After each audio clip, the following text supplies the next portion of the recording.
Hello everyone, it's Lindsay, and today I'm going to show you another spread in my Documented Faith planner.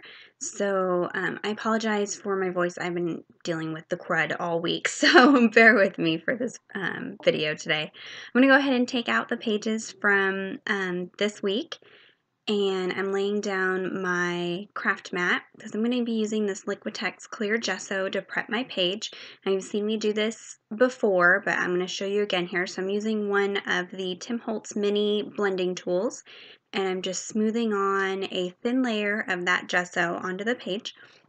And I'm going to be using distress inks with some water and moisture and things like that. So I do want to make sure to prep the page. Now you can see from this page, there's some bleed through from the other side. That was my failed video from last week. So I tried using the distress inks without prepping my page first. And once I added moisture, it bled through to the back side. So learn from my mistakes. If you're going to add moisture to distress ink, make sure that you prep your page first. And I had gone ahead and done 2 layers and dried in between the layers of gesso. So here are the alpha stamps from the Documented Faith Teach Kit. And then I'm going to be stamping out the word hospitality, which is the word theme for this month, if you're following the Documented Faith plan. And I'm going to be stamping that onto this page with some Versamark clear ink. So I've had some questions about heat embossing and resist in my Bible, so I thought I would use that for today's spread. So I'm just going to spell out the word hospitality there, and then I'm going to go ahead and apply some of this ink.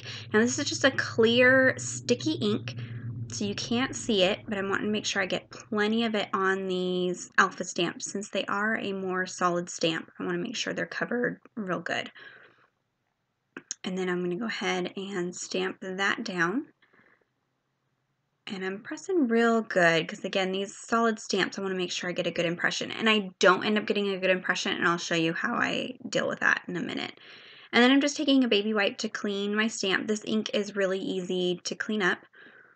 And then now here's the rest of that word. Now, because this ink is clear, it's really hard to see what you've already stamped, but if I turn it just right in the light, you can kind of see the light catching off of the moisture of the ink. So I'm able to see where I'm stamping. And again, I had just gone ahead and cleaned that up with a baby wipe. Now I'm just taking a plain piece of copy paper to put down to catch the embossing powder. Now this is a white embossing powder by Wow, and to use this it has to be heated up so it melts into kind of a plastic, and I'll show you how that works. So I'm just tapping it over where I've stamped. Now my mistake was I hadn't made sure that my gesso was really good and dry, so I end up having to fight with this embossing powder because it's sticking to not only the ink but to the other areas of the page. So I'm just taking a clean dry paintbrush and just brushing off any of the powder that's sticking to areas I don't want it to be. And it ends up not being perfect, but that's okay. I'm not totally upset about it. And the great thing about this is then you can just pour the excess right back into that container and then use it again, so you're not wasting powder. So now I'm going to go ahead and take my heat tool. Oh, no, first I'm going to go in and fix where I messed up. So this is a Versamark pen. Basically, it's a pen or a marker that has that same ink in it. And I'm just going to go in and touch up some of the areas where that stamp didn't quite stamp all the way. And again, just applying that powder, tapping off the excess, brushing off the excess, and then going back in. That pen there has 2 different sides. It has a thicker nib on one side and then a thinner nib on the other side.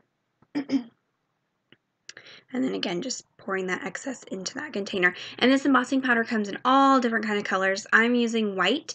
You won't be able to see it at first, but I'll show you how this is going to work with the distress ink.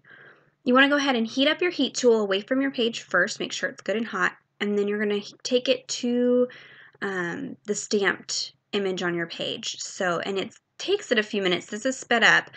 And you're just going to want to go over that embossed area until it starts to turn shiny, and you'll be able to see it. Once it starts melting, it gets shiny and it kind of liquefies and melds together. So you can kind of see the light catching the shiny, but you'll be able to really see the stamping once I apply the distress ink.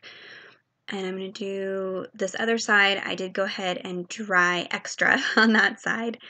And I'm taking the stamp set. This is a stamp set by the Recollections brand at Michael's, and it's the Color Splash stamp set. I'm not sure if this is available anymore. I had gotten it this summer, but you could use any floral stamps. I'm taking a leaf and a flower from that set, and again, just stamping that into the margin using that Versamart ink. Now you can do the same technique in your Bible. The embossing doesn't bleed through the page, but it does show. So if you look at the back side of a Bible page that you've heat embossed on, you can see that embossing more so than a shadow, but it's not actually coming through the page. It's kind of hard to explain, and I found even if I prep my page with gesso, you can still see that on the back side. So it doesn't bother me, but just so you know. So I've gone ahead and applied that dry embossing powder to the stamped images. And since it's hard to see, I went ahead and covered the leaves first, and then now I'm going to go in and add the flower stamp. And I can kind of see where I had already stamped because it had the embossing powder on it. And you'll see I don't end up having to fight with as much excess this time around because I had made sure that that page was really good and dry before I stamped it. And then I'll go ahead and just heat set that embossing as well. And again, you'll be able to see it start turning shiny and liquefied. So in person, it's really neat to see. You can definitely tell when it's working. And then now I'm going to go ahead and apply some distress ink. And this is where you'll be able to really see that heat embossing. So I'm taking Seedless Preserves Distress Ink and the Mini Ink Blending Tool, and I'm just blending over my page. I'm making sure to start from the craft mat and then blend onto the page, and here's where you can see the resist from that embossing. So this embossing powder turns kind of like a plastic, so the ink doesn't adhere to it. So it's adhering to the page and everything around it, but it's not sticking to that heat embossed image. And I'm just making sure to clean up my craft mat as I move around because I don't want any of that ink that's on the mat to transfer onto the back side of my page, since these are double-sided planner pages. Now I'm just taking a dry paper towel and I'm just buffing the top of the lettering that I had stamped, and that's just taking off any of the ink that might be sitting on top of that heat emboss. So it's making it nice and bright and white. And then when you're drying that ink with your heat tool, just be careful not to have your heat tool sit in one place too long, because it will remelt that embossing powder and you'll end up with a mess. So you just want to quickly go over it if you're going to dry it with a heat tool. So same thing for this page. I'm making sure to cover where I've already inked up with a piece of paper so I don't get my fingerprints in it. And then that's it for the background. Now I'm going to go ahead and take the stencil. I made the stencil with my Silhouette Cameo. I cut out the stencil using some plastic like tab dividers, but you could very easily use any stencil that you could purchase. I had just created this one because I liked the floral that it had. And I'm going to go ahead and just washi tape that down so it doesn't move. And then I'm going to take a damp baby wipe and I'm just going to lightly rub over the top of that stencil. Now this is sped up. I'm not going this quickly because there are some little finer pieces to that stencil and I want to be careful I'm not moving it around. So I'm just very lightly. Now this is the neat thing about distress ink, because it reacts with water. This baby wipe is picking up the ink that's showing through the stencil.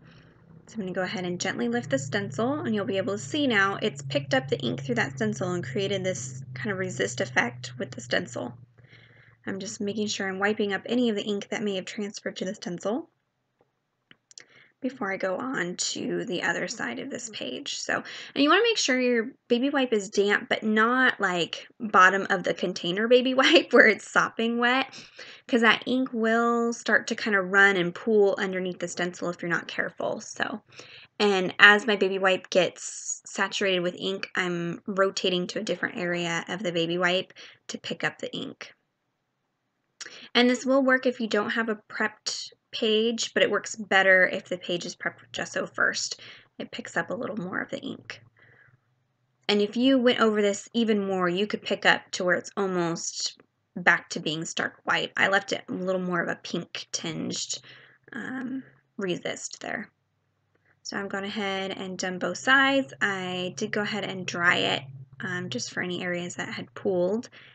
And now I'm taking my distress sprayer and just spraying some random little droplets of water onto the page just to add a little more interest to the background and help everything kind of blend together.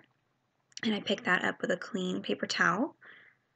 And then now I'm taking this washi tape. This is the Doodle Scallop washi tape by Documented Faith.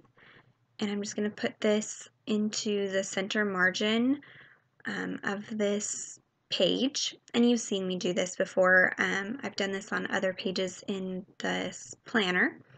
And it just adds a little more something to the page. And then I'll go ahead and off camera I repunch the holes that the tape is covering up. And I do go ahead and heat set that washi tape so it sticks really good.